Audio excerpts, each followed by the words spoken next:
Welcome back. So this time around we got some slabs that showed up in the mail. Pretty much, if I remember correctly, all PC items, and overall some pretty darn good deals. There's one I might have paid market or slightly overpaid for, but it happens, and it's going to the PC, so every once in a while I am okay with that. Especially the stuff that's a little bit harder to find or is just drying up lately. Anyway, so right off the bat, we have a very nice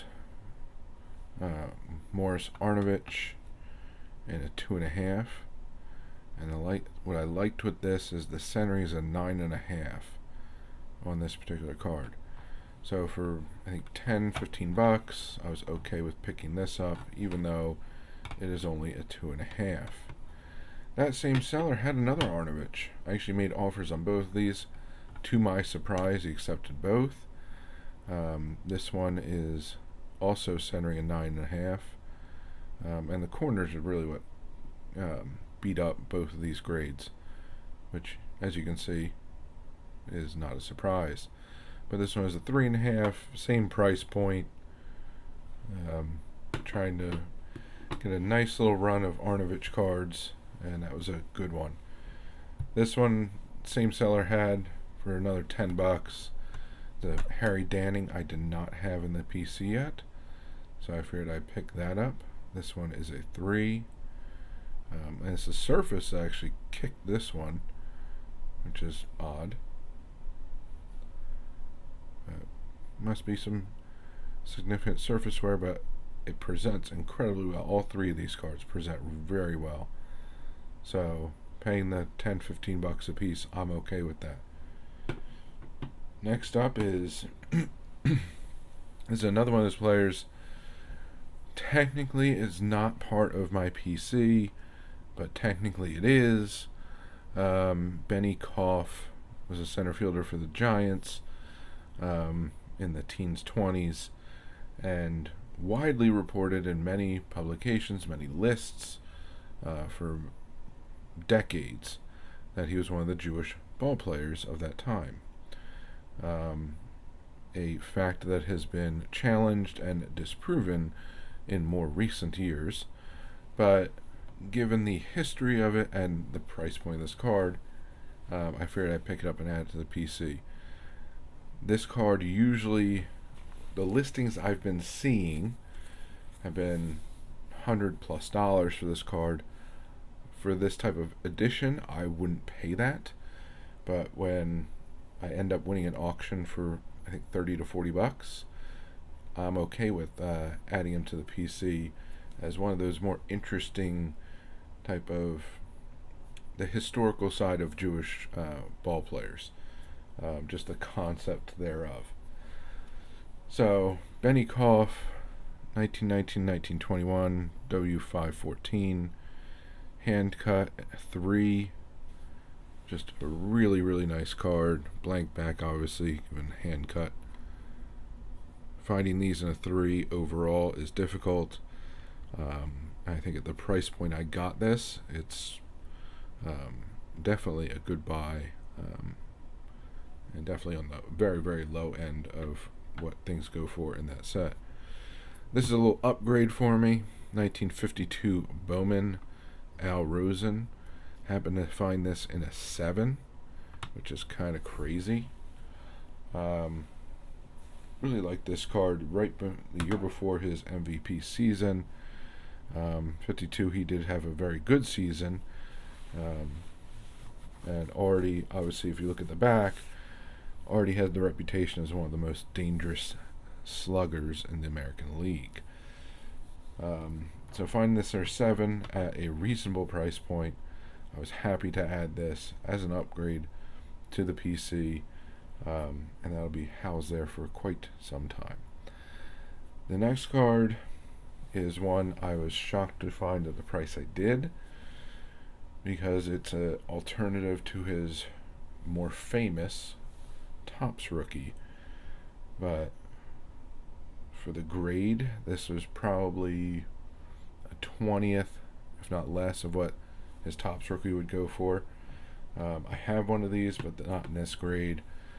1955 Golden Stamp Sandy Koufax in a PSA 7. This one I actually made an offer for $100 and was accepted. And a 55 Topps Koufax rookie in a 7 is thousands of dollars.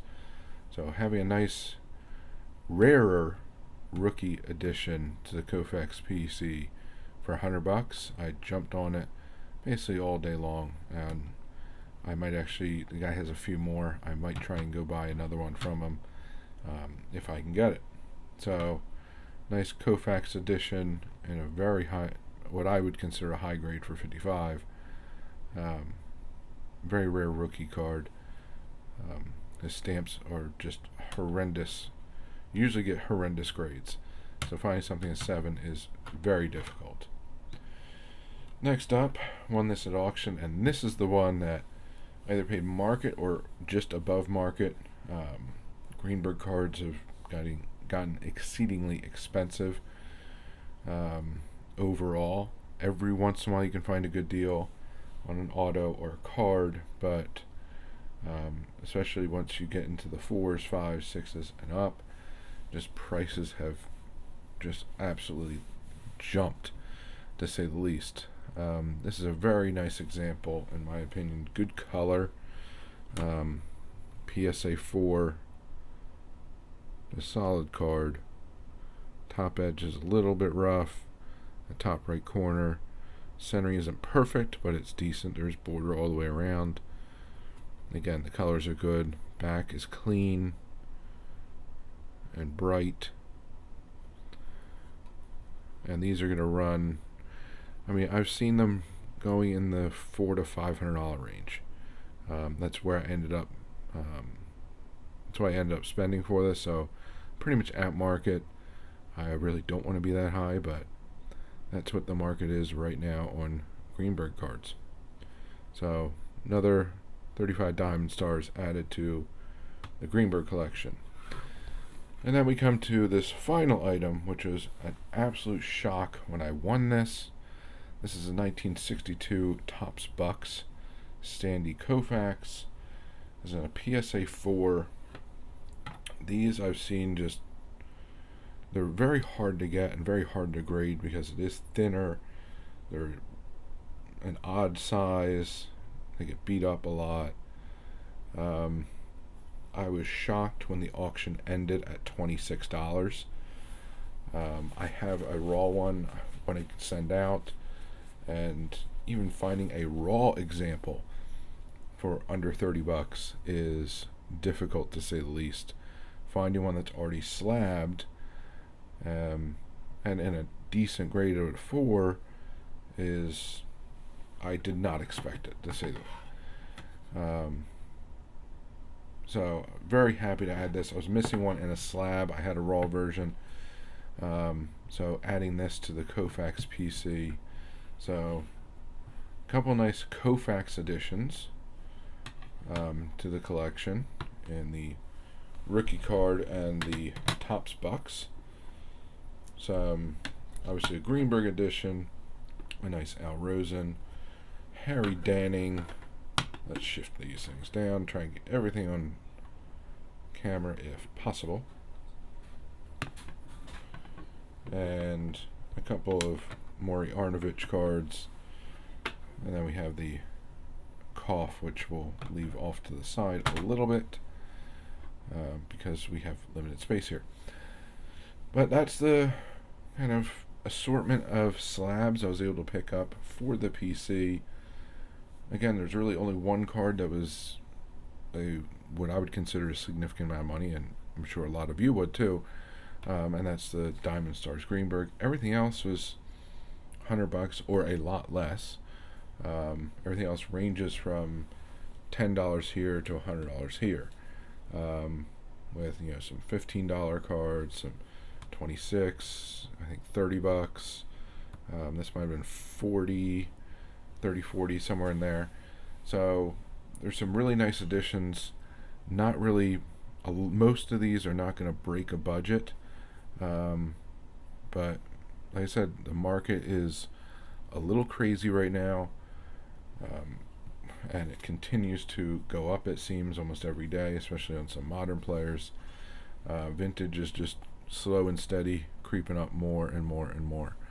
So it'll be interesting to see what prices do moving forward. There doesn't seem to be any slowdown on the horizon, but I'm going to try and keep adding PC items here on out, to the best of my ability, and best of my financial ability, or most importantly, which is becoming increasingly limited. So, but the collection is coming along. I was happy to add these, and that's all I got for you this time around. So until next time, please remember to collect what you enjoy what you collect, and don't let anybody, especially the market or YouTuber, dictate that to you. And most importantly, have fun. And have fun by being active in this community. So find your way of participating.